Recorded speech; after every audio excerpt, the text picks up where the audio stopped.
Bonjour à toi, Jamila. Bonjour. Alors, le nettoyage a été fait. Euh, on est parfaitement nettoyé. Tu es dans un état Oui, c'est de ça. conscience. Je suis D'accord, assez confortable, donc ça va. Je t'entends bien. très bien. Tout roule. Alors, on va mener une petite enquête sur un sujet que tu ne connais pas.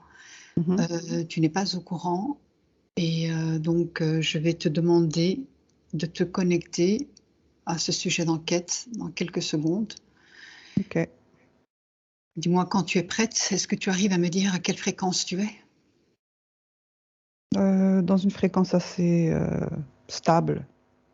Elle est Très stable, bien. une bonne fréquence. Tu te sens bien? Oui.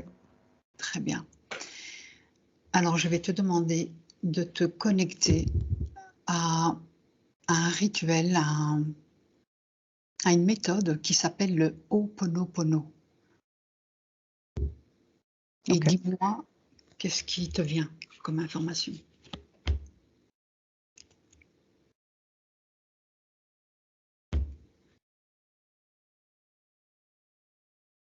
Alors, je ne sais pas si tu connais le Ho'oponopono.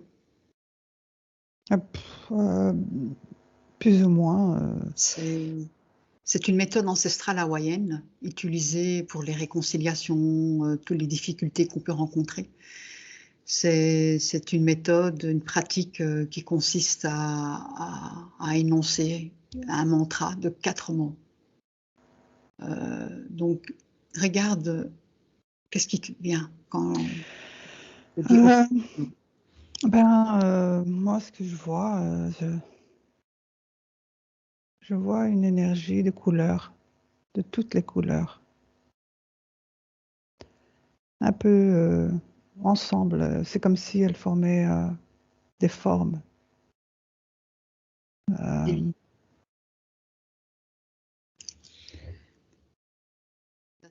ça te vient en couleur? Est-ce que c'est des couleurs plutôt positives? Qu'est-ce qui te vient? Qu'est-ce que tu ressens?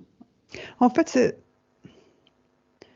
je vois des couleurs, toutes les couleurs ensemble, qui voyagent en fait comme ça et qui vient comme ça, juste qui voyagent, des couleurs qui sont Se assemblées déplace, ensemble, qui se déplace. qui se déplacent. D'accord. Alors, dans cette méthode, il y a 4 mots à prononcer, des mantras, et ces mots, c'est désolé, pardon, merci, je t'aime. Et vraisemblablement, en prononçant ces mots régulièrement, particulièrement dans des difficultés de conflits ou autres, on deviendrait beaucoup plus apaisé, beaucoup plus serein. Donc, j'aimerais que tu observes la vibration de ces 4 mots que je vais te citer ici. Donc, désolé, pardon, merci, je t'aime. Qu'est-ce que tu perçois par rapport à ces mots? Quelque Apparemment, chose de doux, d'apaisant, qui vient, je vois comme une personne qui est assise et qui cite ces mots-là, et elle se sent bien. Elle est caressée par ces couleurs qui voyagent dans tout son corps. d'accord, c'était la question suivante en fait. Quel est l'impact de ces mots sur le corps? Ah oui. Qu'est-ce que tu vois? Quel impact ces mots ont sur le corps d'une personne? Prends une personne lambda et regarde une personne qui pratique ce mantra régulièrement.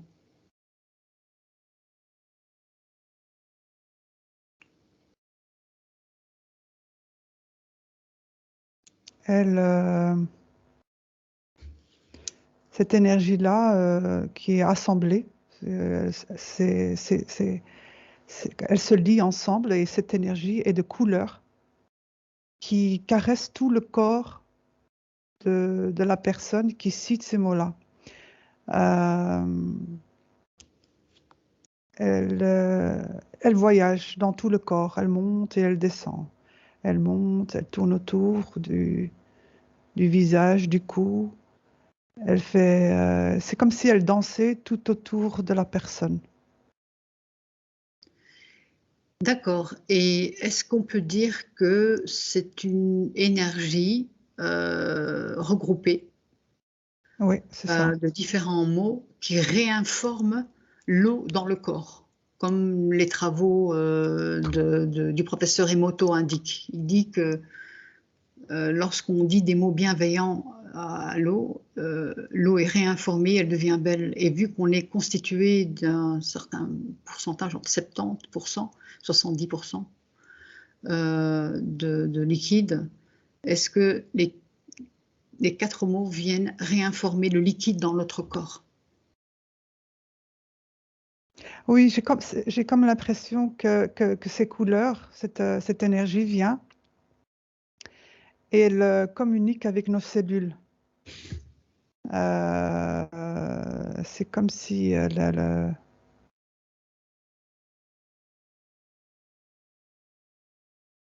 apporte quelque chose dans le corps de positif,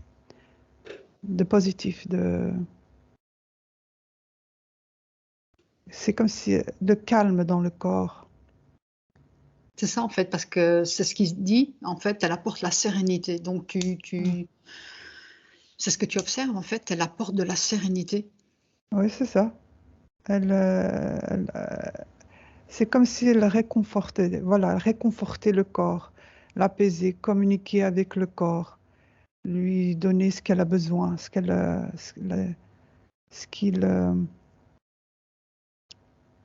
ce qui est,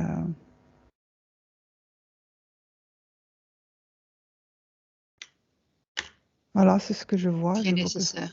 voilà, c'est ça. C'est ce qui est nécessaire pour la personne qui le cite. D'accord. Et cette philosophie de vie hawaïenne part du postulat de base que nous sommes les attracteurs des situations. Donc, que tout ce qu'on attire à nous, nous sommes 100% responsables.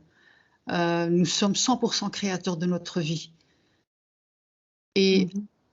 observe un petit peu lorsqu'une personne attire, par exemple, toujours les mêmes situations conflictuelles, que ce soit avec quelqu'un de la famille ou un collègue ou une amie, et c'est toujours les mêmes choses qui se répètent.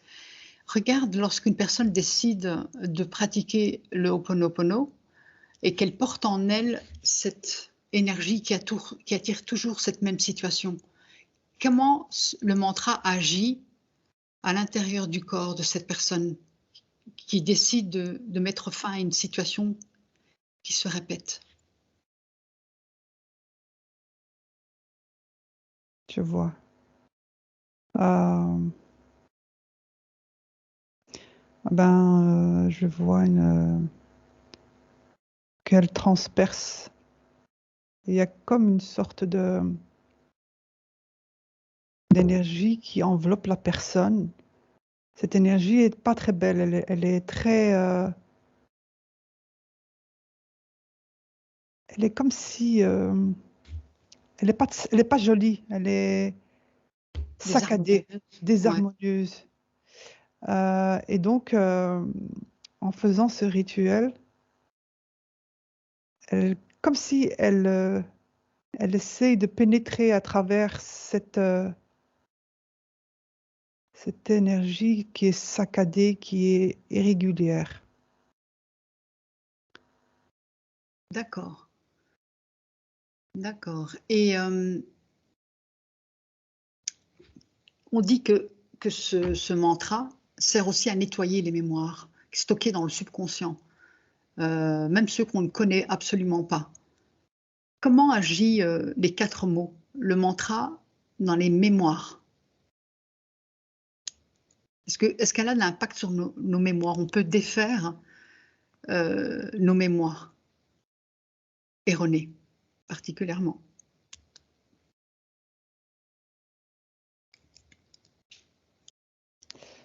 Euh,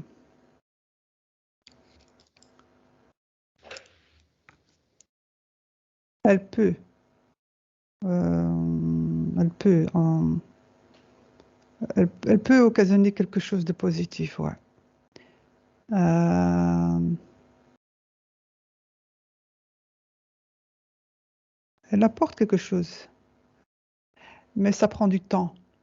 C'est le temps qui fait les choses. Le temps va tout doucement retirer ces mémoires au fur et à mesure. C'est comme si c'est quelque chose d'épais, hein? Et puis on retire des couches après couches. Et au fur et à Ouais, mesure. c'est ceux qui en parlent des couches d'oignons. Ah Au ouais, fur et à d'accord. mesure. Et c'est ceux qui en parlent, c'est ça qu'ils disent en fait. C'est comme un oignon et l'oignon a plusieurs couches. Et au fur et à mesure, c'est comme ça que le mantra fonctionne. Il retire des couches en fait. C'est exactement ça. Et, euh, D'accord. et ce mantra a aussi de l'impact sur les mémoires de vie antérieure.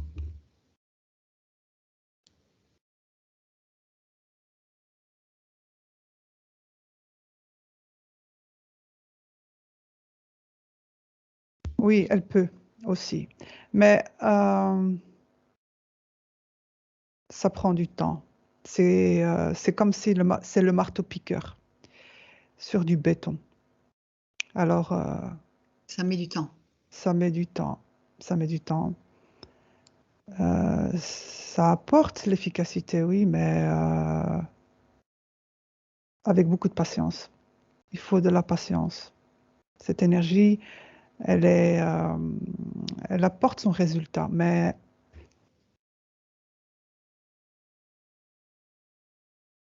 elle, elle, elle, elle,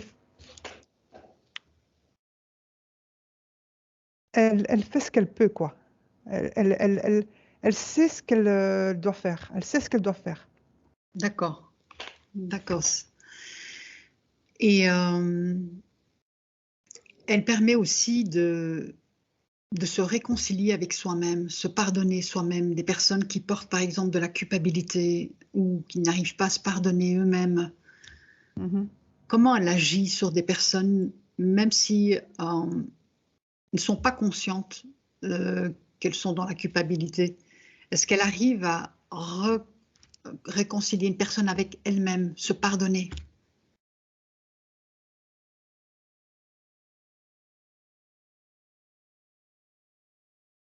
Oui, oui. Oui, oui, je vois. Je vois, cette énergie l'embrasse. C'est comme si cette énergie, elle est programmée. Tout dépend de l'intention, en fait. Elle serre dans les bras la personne et la réconforte et parle dans les cellules, dans son être. Elle lui réconforte. Elle apporte du réconfort. Et en fait, c'est la combinaison de ces 4 mots qui crée cette énergie-là.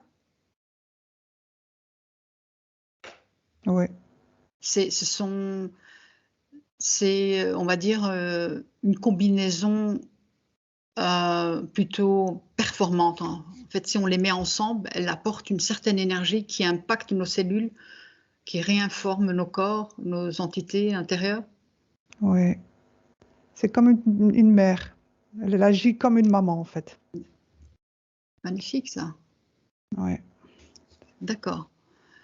Et comment elle agit lorsqu'une personne, cette énergie, lorsqu'une personne est on dit que le mantra fonctionne en se concentrant sur soi et pas sur la situation à l'extérieur, mais à l'intérieur de soi, ce qu'une situation éveille à l'intérieur de soi. Lorsqu'une personne détecte en soi une souffrance liée à un conflit et que la personne décide de dire le mantra sur la douleur intérieure, qu'est-ce qui se passe avec cette douleur, cette souffrance, ce nœud, cette énergie négative condensée? Elle agit comment lorsqu'elle est répétée sur cette... Elle l'éteint. C'est comme si on mettait de l'eau dans le feu. Voilà. Elle l'éteint. D'accord. Elle l'éteint. Ce qui était comme ça devient tout petit. Voilà. Alors, euh, cette méthode a été amenée par une chamane à la base qui a modernisé en fait ce rituel qui s'appelle Simoa quelque chose. Et ensuite, il y a un de ses élèves, le docteur Len, qui est connu pour avoir importé la technique, il l'a plutôt modernisée. Et lui, son histoire, c'est qu'un jour, il était dans un centre psychiatrique où il y avait des détenus assez dangereux. Et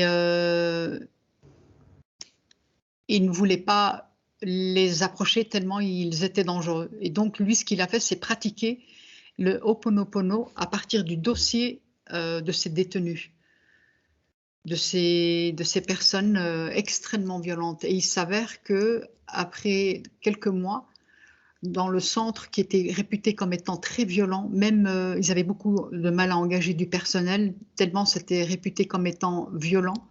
Après quelques mois de travail acharné, parce qu'il le faisait tous les jours, de mantra sur les dossiers de chaque détenu, tout s'est apaisé. Que s'est-il passé exactement? Est-ce que tu peux te connecter à cette histoire?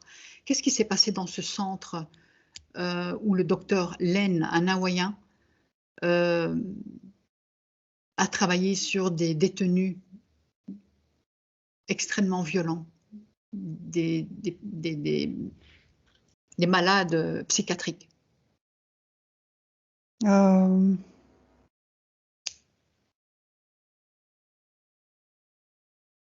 Ben, je vois que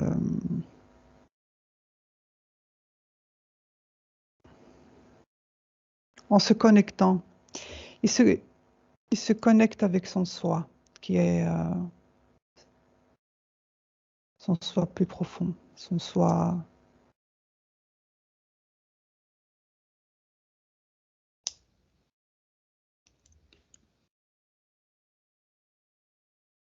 qui est celui qui sait. Et en émettant de l'énergie, c'est comme si, en étudiant le cas de la personne, il émettait de l'énergie dessus. Et alors, il obtient cette information de chaque cas, de chaque personne. Et il émet de l'amour dedans.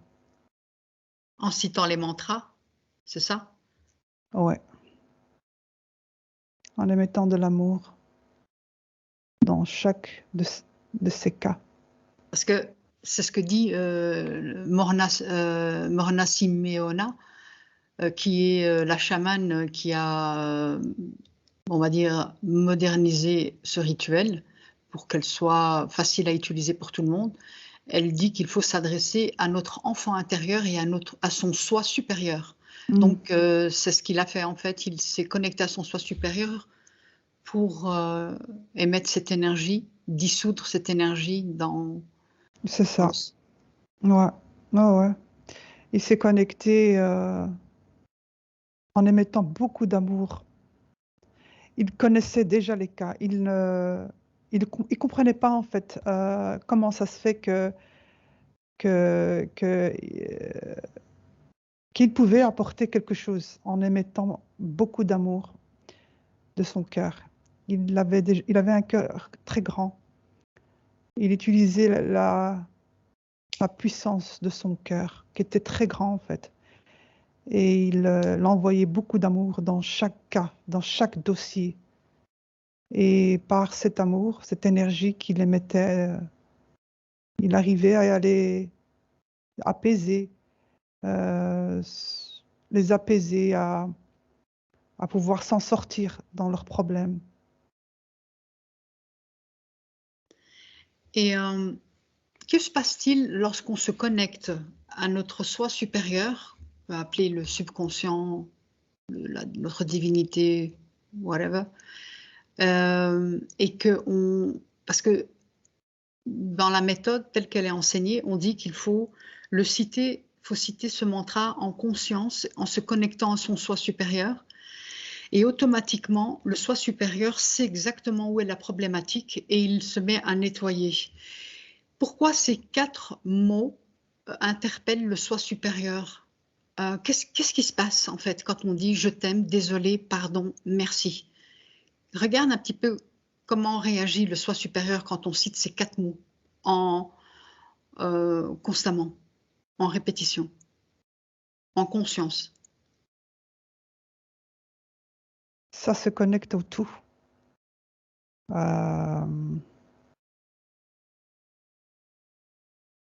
C'est ce qui est, c'est ce qui est.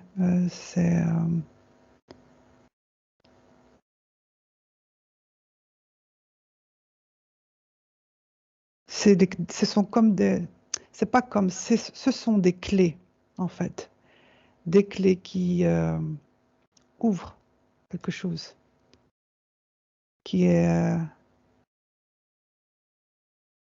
le tout. Tout a été fait d'amour, avec paix, avec sérénité, et donc ce sont comme des codes. Ce sont des codes que l'âme, que le soi supérieur savent. C'est une connexion énergétique. Donc, ok.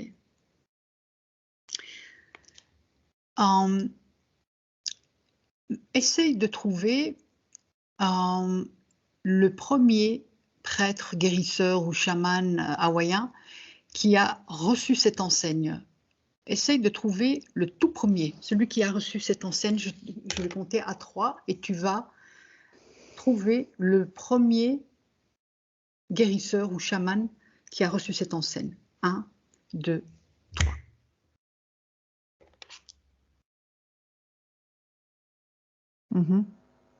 Tu l'as? Je le vois.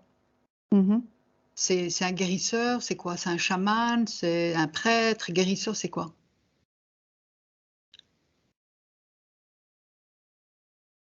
Ben, il était connecté, il était en connexion avec le divin. C'était un prêtre, un chaman, c'est quoi? Il était, qu'est-ce qu'il était? Ah ouais, monsieur tout le monde? Qui était-il? Genre de... En fait, quand on dit prêtre, chaman, ce sont les êtres qui l'appellent comme ça, mais lui, il s'est toujours comporté comme un être normal. Donc,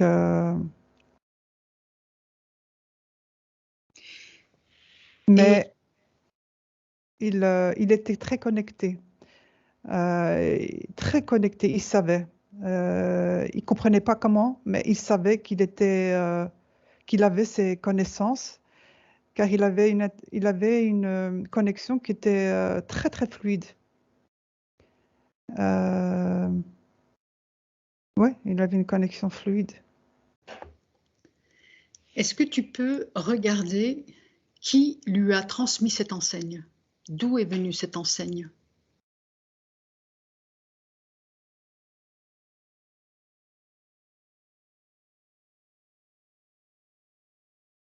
J'entends du très haut. Essaye de voir exactement qui a transmis cette enseigne pour aider finalement l'homme à s'harmoniser intérieurement, parce que c'est quand même d'une grande aide. C'est une pratique ancestrale qui fonctionne apparemment. Qui lui a donné cette information?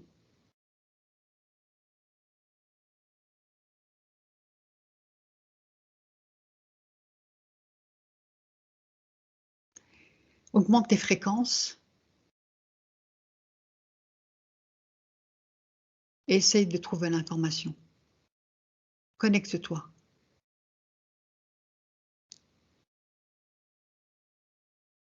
La toute-puissance.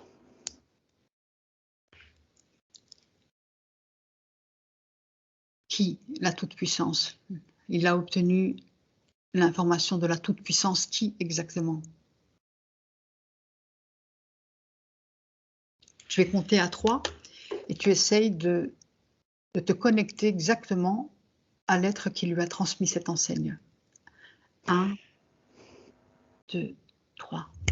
En fait, ce qui se passe, c'est qu'il avait une connexion divin, qui est la toute-puissance. C'est vibratoire, il a senti dans son cœur. Et il savait les mots, il se connaissait cette énergie, il a reconnu l'énergie. Et il savait l'interpréter. Et l'interprétation de cette énergie sont les mots. Ces mots-là. Il a compris, en fait, il a compris l'énergie, la force, la puissance des mots, en fait, la Voilà. vibration des mots. Ouais, voilà, c'est ça. Ça lui est parvenu. Et par ça, il a pu le transcrire. Il l'a transcrit. Quand il a compris la puissance de ces mots et d'où elle venait, il savait que ces mots-là, Était la bonne combinaison. ouais, il savait que c'était pas, c'était quelque chose, que c'est quelque chose qui guérit. Il est persuadé, car ça l'a guéri de quelque chose. Je pense qu'il souffrait de quelque chose. Il souffrait de quelque chose et que par cette connexion, il a pu s'en délivrer et il a pu s'en délivrer par cette libération. Il a compris que c'était ces mots-là. Donc pour lui, c'est une combinaison qui peut aussi apporter aux autres. D'accord. Et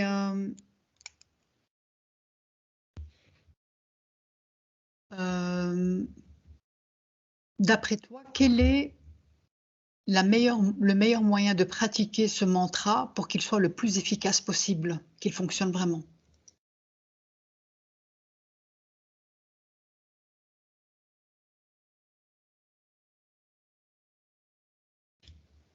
Être dans un état de conscience un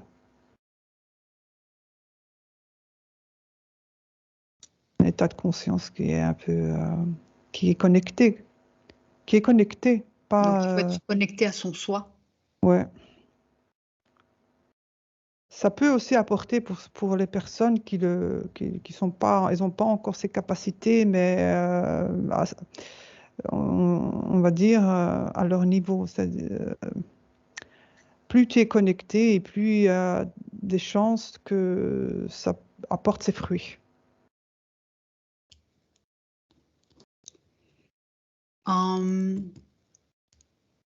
D'accord, donc plus on est connecté à son soi supérieur et mieux ça fonctionne. Et même si on n'est pas connecté, on peut juste le...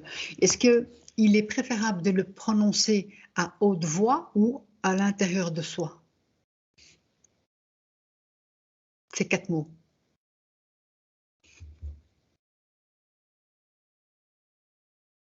Des deux.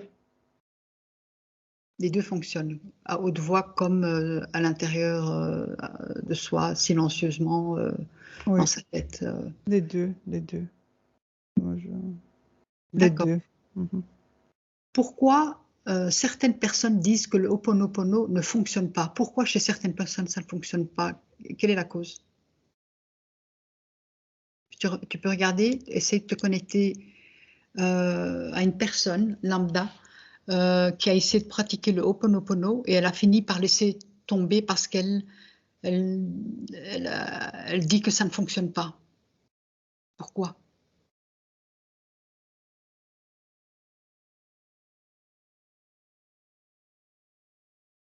Parce qu'elle a beaucoup de couches et ça prend du temps. Et elle n'a pas de patience. Moi, je vois une personne qui est, on va dire, tellement, elle a tellement de couches, tellement de choses, tellement de souffrances, de peines, toutes sortes de trucs. Mais comme je dis, ça prend du temps. Bon, si la personne n'a pas cette patience et qu'il y a des énergies qui ne lui apportent pas cette patience aussi, tu vois. Donc, c'est un cercle vicieux qui apporte pas vraiment ses résultats. Donc l'idée, c'est d'être patient et de faire confiance en ce mantra. Oui, faire confiance, avoir de la patience. Et puis, ça dépend des cas aussi. Il y a des cas beaucoup plus lourds que certains. Donc, ouais, voilà, c'est ça. Je perçois une personne qui est encombrée, qui est enveloppée assez fortement. Et en disant ces mantras,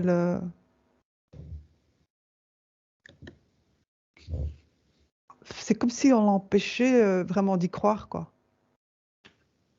Tu vois? D'accord. Et regarde d'un coup, qu'est-ce que donne l'inverse des mots plutôt négatifs. Par exemple, je te hais. Qu'est-ce que ce mot vibratoire, comment impacte ce mot à basse vibration, impacte le corps? Tous ces mots négatifs, je te hais, tous les insultes d'oiseaux, tout ce que tu veux. Regarde comment ça impacte le corps. Là, c'est très bas. C'est très bas. C'est presque appelé des énergies qui correspondent à ce mot-là. Euh, Donc, appeler les énergies qui correspondent à ce mot-là vers une personne. ouais, Donc, on envoie des énergies négatives vers la personne. Si par exemple une personne dit du mal d'une autre personne, par exemple cette femme ou cet homme est mauvais, malhonnête ou peu importe, il y a des énergies qui sont envoyées à la personne négatives. C'est ça? attends, j'essaie de voir plus ou moins une Oui, scène, quoi. regarde un petit peu une personne qui a une langue très très fourchue, qui a tendance à dire beaucoup de mal des gens. Comment ces mots vont impacter la personne à qui elle dit du mal? Regarde un petit peu comment ça se déplace cette énergie. Et qu'est-ce qui se passe pour la personne qui prend cette énergie? Après, ça dépend, hein. Bon, bah, je vois qu'il y a une personne qui dit des choses pas très lumineuses. Et elle a son tout. Ce mot-là, bon, c'est un mot bon, quand même créé par l'être humain, mais elle signifie quand même quelque chose. Donc, elle se connecte à cette information. Alors, le type d'énergie va venir, va être présent, et elle va aller vers la personne. Mais et elle va la regarder, et puis après, elle va rester. Mais bon, ça dépend si la personne, l'autre personne est lumineuse. Si elle est lumineuse, elle va s'en écarter, puis elle va, elle va retourner chez l'autre, chez la personne qui l'a dit.